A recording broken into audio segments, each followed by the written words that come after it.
Hi, hello. Welcome to the episode of Isaiah's Newsstand. It's your host, Isaiah Edwards. The date is June the 3rd, 2023. Hopefully, this episode finds you well, in good spirits, and high hopes. As for me, I'm doing pretty good. We've been chilling all Saturday morning so far. I mean, still pretty early for me. Day is still young. But just been able to relax, which is nice. Doing my little workout, which was nice. So we're chilling. Let's see here. No food quantity report yet. I know it's bad because people say like, oh, breakfast is the most important meal of the day, but I often will skip breakfast. The way my constitution is set up, I just usually if I eat breakfast, I kind of just like I'll fold. Like my stomach will get nauseous. I'll feel a little, get the bad BMs. If you know what I mean. So I normally will wait till lunch to eat something, and then normally have like a little big meal for my dinner. The weekends are kind of a bit of a free for all. That's if I'm gonna get breakfast. That's usually when I do it. And today I was just like, nah, I'm not feeling it. Just no, no. I was like, oh, I've had a little craving for McDonald's, but due to poverty and the fact that it's McDonald's, it's not like this is a life changing meal. I'm like, I can skip it. It can wait. Heaven can wait. All right. Actually, I'm gonna go ahead and take my break. We're gonna start off nice and light. Ooh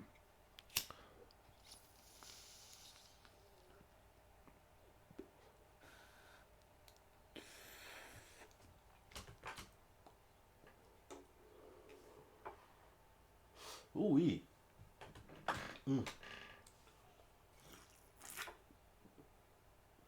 All right. Now that we're right and ready, from NBC News, in blow to unions, Supreme Court rules company can pursue strike damage claim. The ruling means Glacier Northwest Incorporated can sue over its claim that wet concrete loaded onto trucks was rendered useless after workers walked off the job. Um, Now this was a loss that I did not, really see coming. Yeah, I do like to do a little bit of Supreme Court coverage, but it's not too deep, it's not too heavy. I'm not up these motherfuckers. I don't know what they're called, gowns, whatever they would be wearing. Um, but in a loss for organized labor, the Supreme Court on Thursday ruled in favor of a concrete company in Washington State seeking to revive a lawsuit against the International Brotherhood of Teamsters, alleging that a strike damaged its product. I think the biggest anomaly about this that bothers me, I don't want to say it's a trend or anything like that. I mean, I think to some extent the Supreme Court moves case to case, and they actually do the thing of being like neutral arbiters. Like, hey, I as an individual feel this way, and I'm gonna rule accordingly. But to see an 8-1 decision was so weird here. Like, yet again, I cannot say this enough. This is a super majority when it comes to the Supreme Court. So if you think that this is something that is like, oh, are they going to side conservative or liberal? Just always assume it's going to be a conservative turnout. Like, you 9 times out of 10, I feel like that's the call. Um, so with the situation here being 8-1, like yeah, I expect them to win, but there's supposed to be two other people here who are citing against this. So the fact that only Katanji Brown Jackson was the only dissenting voice here was just like, what? Like, what's Kagan and Sotomayor doing? Like, to me, that's very odd. That's very weird. And like I said, yes, it's great when you want to do the whole arbiter thing, but like, why are you siding against the union here when literally the situation at hand was they went on strike and they were done. They were like, okay, we need to bring these trucks back and, leave. And essentially what was said was like, well, no, you have a cement load to drop off. Like, you need to finish that. And they're like, no, we're not doing that. And what they did do was leave the trucks running, or at least the turner. So I'm not using the correct term there. The thing that keeps the mixer, the thing that keeps it rolling, so it keeps it wet, it doesn't dry. They kept it rolling, but the company decided, oh, well, we'll cut our losses and let it harden, and we'll just deal with it later. We have bigger fish to fry. And essentially, they are trying to take that loss, which is essentially a loss of $100,000. Which, yeah, to an average Joe like me or you, whatever, maybe $100,000 is a lot of money. But really, in the scheme of a business, that is not a big hit. They fought this shit tooth and nail, even though in state court they were ruled out. They took this all the way up to the Supreme Court, and the Supreme Court not only agreed, but they agreed vehemently. So I think, like, yet again, on the surface of, cases like this, it's like, okay, yeah, whatever. There just has to be this payout of $100,000. You move on. And I think at least one thing was, this isn't necessarily saying, hey, you don't have a right to strike, or like, you have a right to strike. That's not being taken away here.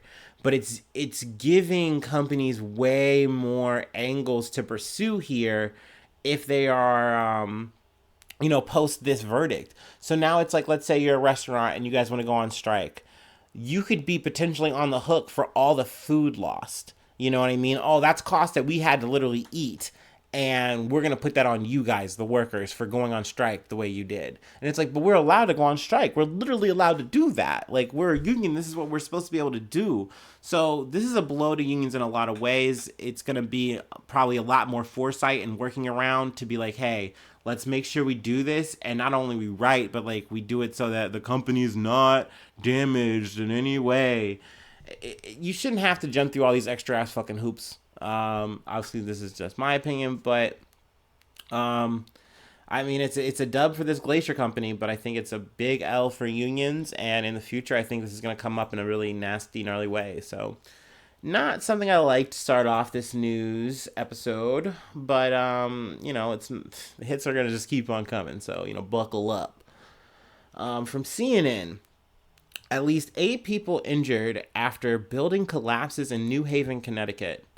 So, I mean, this is technically the second time in about a week's span that something like this has kind of happened. Granted, it is different. It's not the same kind of situation as what took place in Davenport, Iowa. But at least 8 people were injured when a building they were working on partially collapsed in New Haven, Connecticut on Friday. Oh, excuse me. The people injured were working at a 7-story residential building that was under construction when a portion of the second floor collapsed. 2 of the victims have critical life-threatening injuries. A total of 36 people were working at the site. So, I mean, this was different. Obviously, this is a construction incident, gone wrong. Also, a very, like, spooky, scary situation of, like, since they were pouring concrete and, that's when the floor collapsed. There were people who, like, fell and then were, like, I imagine, stuck in concrete. And so they immediately had to make sure that they, were able to get out. Luckily, they were able to, get everybody out. And now there's just a work stop, so till further notice. But obviously just a crazy fucking situation. But, just speaking to that cement thing, I like really thought about that. And I was like, yeah, like there are 2 kind of circumstances with cement, right? That the one of like, oh man, like I just like I walked in cement, I fell in cement. Oh, ew, gross, my day's ruined. Like this whole outfit's ruined. But then there's like the super scary situation of, let's say somehow like you fell into a vat of it or something. I don't fucking know. And I'm just thinking to myself, like, what would it be like to be encased in cement and die? I don't know. Maybe I'm doing too much. Maybe I'm thinking too much. But I'm just glad that fate did not befall anyone here. So that is the good news. But yeah, hopefully people with the life-threatening injuries, they pull through and they're good. But yeah, from NPR News, heart transplant recipient dies after being denied meds in jail. ACLU wants an inquiry. All right. On the day he was arrested for a misdemeanor, Dexter Berry warned Florida police that if he did not take his anti-rejection medication, his heart would fail. I take rejection medication for my heart transplant. I can't miss those doses. This is something he was, recorded saying, from a body camera footage. Berry was 54 years old. This took place back in November, but there was an altercation that took place between Barry and his neighbor, in which his neighbor was paying him to like use internet, but then like he wasn't coming through with those payments. They got into a bit of a verbal altercation in which Barry's like, "Oh, I'm gonna beat you up," but then he walks away before anything gets physical. The cops get called, so he's then arrested. But this then starts the process for Barry, who has had a heart transplant that I believe he waited 12 years to fucking get, went through all these fucking hoops, literally moved to Florida to make it easier for him to get this heart transplant. And he tells them, like, I need this heart rejection, medication. Like, I need it. And they're like, okay, we'll make sure you get it, when you get to jail. Like, the nurses will handle it or whatever. So he gets, to jail, tells the nurse. The nurse marks it as like an urgent thing. No one gets to it. No one tends to this. He then gets to the judge, and the judge is like, okay, cool. Well, hopefully you can post bail, and then you can get your medication. And that was as simple as that. I think his bail was about like $500 or so, a little bit over. So he pays it, and then he does wind up getting out. But days later, he winds up dying. And I know this is probably going to be one of those stories that over time is going to get swept under the rug. I'm sure, like, all parties are going to wash their hands of this and say we're not really culpable. It just is what it is. But this is a situation that could have been easily fucking prevented. Barry could have easily gotten his medication at any given moment, in any given part of this process. But they were so focused on just making sure that he got processed through the system that they didn't actually care about him as a human being. And this is something that happens time and time again. I know a lot of the stories I cover, they're physical. Like, it's someone who's choked out to death, beaten up, shot, whatever. But this is one of those situations where literally it's just sheer neglect. It's just lack of care. Even up to the judge just being like, okay, like, just pay your bond and then you can get your medicine. Like, okay, whatever. Like... And then days later, this man dies. And I know that this is going to get stretched out and misconstrued, whatever, in a way that's like, oh, well, it's just it's a mistake. I don't even know what the word is. Like, the mea culpa is going to be so fucking soft. They're not going to actually say this is our fault, when this could have totally been prevented. So, I don't know. It's just sad to see people just treated less than human. You know what I mean? All this man was trying to do was get his medication. And I'm sure that they're going to, if there's any kind of discourse about, like, oh, well, he shouldn't have been, like, yelling and doing this, that, and the third. It's like, what? At the end of the day, he was put through the system. The system should have treated him like a human being throughout the whole process. You know what I mean? Like, I don't know. It's very discouraging. It's very disheartening. That over an argument that you do actually diffuse and you walk away from, well, that's not enough. Once the cops are involved, it's over for you. And it's literally a death sentence, in Barry's case. You know what I mean? And he had kids, he had family. I don't know. I feel like you shouldn't have to get into a person's bio and talk about all the hole that is left in this person's life, like the people who are connected to him are now without him, like his children, family.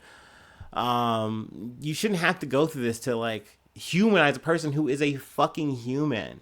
So yeah, it's a fucking shame, but I figured, hey, I saw the story today and I was like, yeah, we're gonna fucking cover that. We got one more story to cover. I would like to say it's lighter because no one dies, so that's good. That's a plus. But yeah, I don't know. We'll just get into it. We'll just talk about it.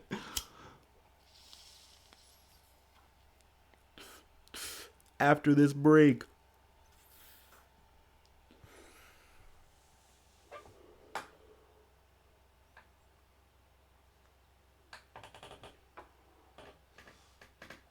Oh yeah.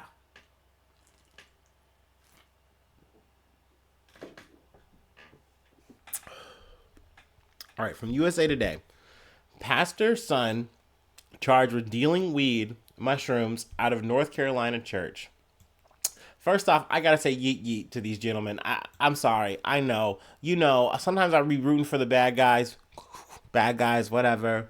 But this one, it's putting two big things for me. It's putting religion. It's putting church. It's putting drugs in one conversation. And I love that. When we put this in a pot and we mix it up, I love what we got. All right, so let's talk about it. A North Carolina pastor and his son are facing felony drug charges after authorities said they caught the pair operating an illicit drug operation out of a church. Josh Price, 50 years old, and Matthew Price, 28 years old, were arrested this week after deputies seized about 12 pounds of marijuana, nearly 32 grams of psilocybin mushrooms, 41 THC vape pens, 20 marijuana plants, and about 2 pounds of tetrahydra. Oh my gosh, I can't even say this, and it's so cool. Tetrahydra. I can do this. Tetrahydrocannabinol wax. Hooah! From the Southside Baptist Church. So that's a quote unquote big haul. Now, don't get me wrong. Once again, single user. That is all. Ooh, what a bounty. What a bounty. El Dorado. That's how I'd be looking if I walked into this fucking church back room area, whatever, and saw this whole fucking stash. But obviously they're getting them for like, intent to distribute type charges, things of that nature. I mean, it's a lot. Like when we're talking multiple pounds, people lose their minds. But I guarantee you, if you were just doing like, hey, this is the stock we have, we're gonna sell it, you could sell out all of this between 8 to 6 months, like, if not sooner. Like the drugs like this sell themselves. They are very fucking harmless in a lot of fucking situations. Psilocybin mushrooms, they're psychedelics. You should definitely, take them responsibly. You should take all drugs responsibly. Obviously, that's a disclaimer here from the podcast, of course.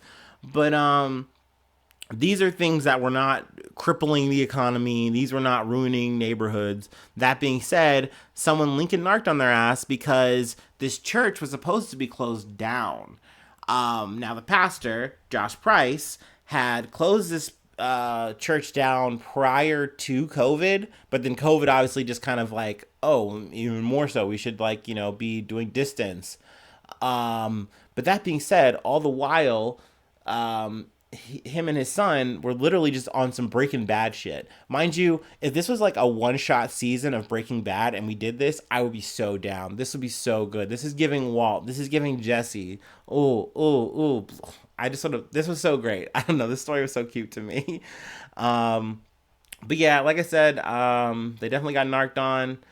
Following an investigation, deputies charged the pastor and his son with manufacturing marijuana, trafficking marijuana, possession with intent to sell and deliver THC wax, 3 counts of felony maintaining a dwelling, which, was the church itself, possession with intent to sell and deliver marijuana, and conspiracy to traffic marijuana. Now, there is a bit in here that I did kind of like. Apparently, there was one congregant who did not like the vibe. This was a former church member, Mike Lambeth, told the outlet he tried to warn the church about Price when the pastor first came to the church 3 years ago. I met him one time and our spirits didn't bear witness at all, and I did not think he was a pastor, and I told a lot of the members there, y'all better watch out for him. So I hate to say this because I know this is going to seem like, I say, you fucking asshole. But like, fuck you, Mike. What the fuck, Mike? Don't be a fucking loser, bro. That's why you were a former member, bro. Get the fuck out, bro. Boo, tomato. Like, and what he said there, our spirits didn't bear witness. That is the most spiritual hoity-toity version of we just didn't vibe. I didn't fuck with the guy. That's more or less what he was saying. Now, granted, I did say fuck you, Mike, but Mike was right. He had the soul read there, because apparently this was a bit of a grift, it seems. He came on to be a pastor. You know, his son, little dutiful ass little son. Aww. And it turns out the only thing that they were spreading was that Mary Jane, that sweet, sweet Mary Jane. So I mean, hey, what a day, what an episode, what a moment. Hopefully you enjoyed it because that's all I have. But if you would like to help out, support the podcast financially, there is a way. Patreon.com/Isaiah News. You get access to all the bonus content I have. You also get a hot link to the Discord. The Discord is free though. Also, you get a shout out on the podcast. Also, speaking of fellow newsy things, Edward Haas, you know, I did mention him in the shout out the other episode. Actually did have me on an episode of Commander's Conclave. I know I mentioned that I'm on episodes. I do little guest appearances. So yeah, you can go check me out if you want to see more content there, and also just check it out. You know, go ahead and hit that subscribe button, you know, hit that bell over there. Gosh, I do have to say too, a little bit of anecdote. You deserve this for being a nice little listener. I have this thing where I get so excited sometimes, and I don't really do it so much here on the podcast. Normally I'm like angry or sad, but like I get excited happy, and I notice that when I get excited happy, I start talking like I'm Don Vito from the Bam Margera show, The Life of Bam, whatever the fuck it was called, and I just get like really jowly excited, and you can't really hear what I'm saying. I'm hard to decipher, but it's just emotional resonance. Yeah, so if you want to peep that, you want to feel that vibe, you want to bear witness to that spirit, check it out on Commander's Conclave. Do that. But also free ways to hit me up though: isaiahnews1@gmail.com. Send me an email. Also Facebook, Twitter, Instagram. I also have a YouTube channel. You can hit the subscribe button and bell there. Leave a comment, all that good stuff. Like buttons, yeah, boom, boom, boom. But that's all I really have for today, yeah. And hopefully I see you soon for some more good news. I love ya. Bye-bye. Mwah.